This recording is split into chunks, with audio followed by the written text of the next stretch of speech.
भिंडी के सब्जी बनबऽ जाइ छी सरसों वाला।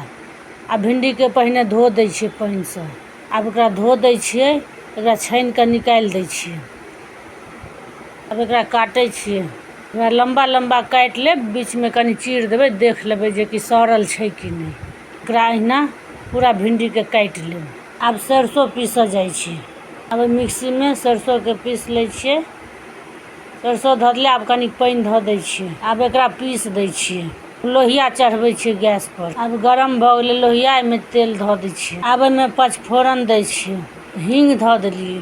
आब एहिमे हम सरसों पीसने छलियै तऽ ओहिमे हरैद दै छियै। आब मिरचाई दै छियै, आब धनी दै छियै, सबटा धऽ देलियै। आब एकरा मिला दै छियै। आब फोरन जरि गेलै लोहिया में।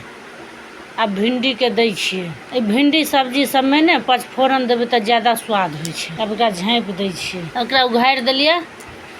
आब ई अहाँके भुजा गेलै भिंडी। आब एहिमे ई मसाला दै छियै। आब एकरा मिला दै छियै नीक सँ। आब नून धऽ दै छियै, फेर मिला दै छियै। मसल्लो कनी काल भुजेतै, कनी काल छोड़ि देलियै मसाला भुजाए लए। तऽ आब एहिमे ई मसाला वाला जे पानि छै से दऽ दै छियै। दऽ कऽ मिला दियौ बढ़िआँ सँ।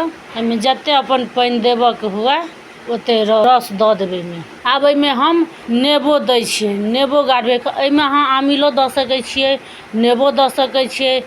आम के सीजन एखन छै तऽ आमो दऽ सकै छियै, कच्चा आम। तऽ हम दै छियै नेबो। आब एकरा ढक्कन के हटा के देखै छियै, सब्जी आब बनि गेलै। देखो सिद्धो भऽ गेलै एही में। आब ई नेबो जे हम गाड़ने छियै से रस धऽ देलियै। आब एकरा कनिक देर एकरा खौलऽ देबै, ज्यादा काल नहीं। कनी एकरा मान लिअ 10 सेकेंड खौलऽ देबै जे कि पूरा मिल जेतै बढ़िया सँ। बनि गेलै, गैस बंद कऽ देलियै। ई वीडियो देखऽ ला बहुत बहुत धन्यवाद।